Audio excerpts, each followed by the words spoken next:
Hello guys, welcome back to my channel. सबसे पहले मेरी तरफ से आप सबको जय छठी मैया। आज मैं अपने चैनल पर छठ माता का बहुत ही सुंदर, बहुत ही प्यारा भजन लेकर आई हूँ भोजपुरी में। आप लोग लास्ट तक देखिएगा, बहुत ही अच्छा लगता है। छठी मैया चलली नहाए, छठी मैया चलली नहाए, लेके लाली रंग चूनर, लेके लाली रंग चूनर, कोना घाटे छठी मैया नहाइली, कोना घाटे चुनरी पासार, कोना घाटे चुनरी पासार, कोना घाटे छठी मैया नहाइली, कोना घाटे चुनरी पासार, कोना घाटे चुनरी पासार, छठी मैया चलली नहाए, लेके लाली रंग चूनर, लेके लाली रंग चूनर, गंगा घाटे छठी मैया नहाइली, जमुना घाटे चुनरी पासार, गंगा घाटे छठी मैया नहाइली,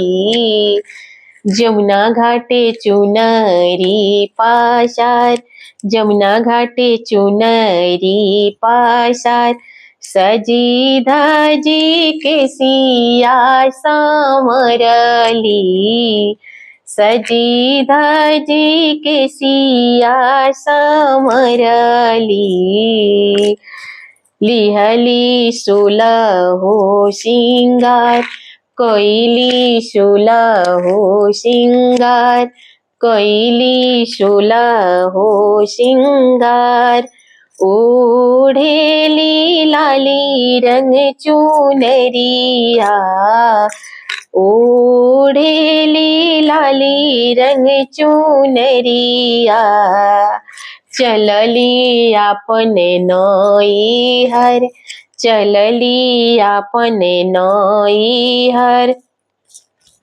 डोली ले ले आवेले सेवकवा, चली मैया, चली मैया हमारा घाट, चली मैया हमारा घाट, 3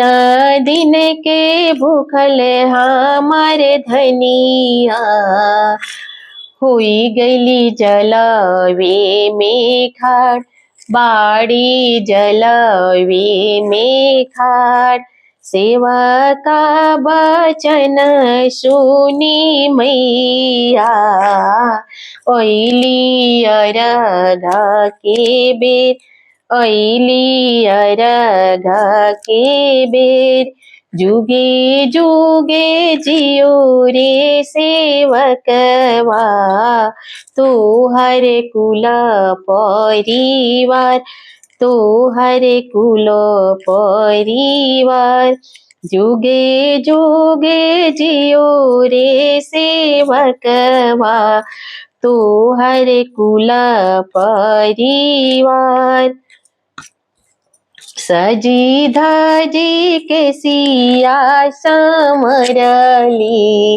कोइली सुलहो सिंगार, कैली सुलहो सिंगार, ओढ़ी लिहली लाली रंग चुनरिया, चलली आपने नैहर,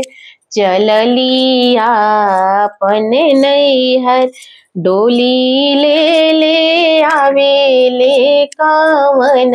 सिंह, डोली ले ले आवेले सुनीला सिंह, चली छठी मैया हमारा घाट, डोली ले ले आवेले शुभम सिंह, चली छठी मैया हमारा घाट, चली छठी मैया हमारा घाट, तीन दिन के भूखल हमर धनिया, बाड़ी जलावे में खाट, बाड़ी जलावे में खाट। तीन दिन के भूखल हमर मामी, बाड़ी जलावे में खाट, बाड़ी जलावे में खाट। सेवका के बचन सुनी मैया, अइली अरघा के बेर, अइली अरघा के बेर। जुगे जुगे बढ़ो रे सेवकवा, जुगे जुगे बढ़ो रे सेवकवा। तोहर कुल परिवार, तोहर घर परिवार, जुगे जुगे सुखी रहो सेवकवा, तोहर कुल परिवार। अगर मेरा ये भजन अच्छा लगा होगा तो कमेंट में बताइएगा और छठी मैया जय छठी मैया बोलिएगा। फिर मिलती हूँ अगले भजन में, तब तक मेरी तरफ से जय छठी मैया।